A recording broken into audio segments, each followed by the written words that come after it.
మూడు మాటలు అడిగారు కేసీఆర్ గారు.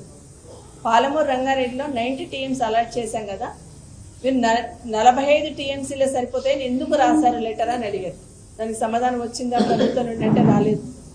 సమాధానం చెప్పాల్సింది ఎవరంటే ముఖ్యమంత్రి గారు, అసలు అటు పక్కే తిరిగి.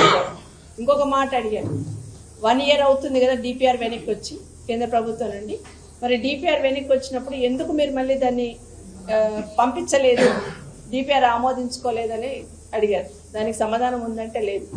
గతంలోనే కేసీఆర్ గారు ఉన్నప్పుడే దాదాపు 6 నుండి 7 అనుమతులు తీసుకొచ్చారు. 90 TMCల వాటర్తోని ప్రాజెక్ట్ కడుతున్నామని చెప్పి 6-7 అనుమతులు తీసుకొచ్చి పెట్టున్నారు.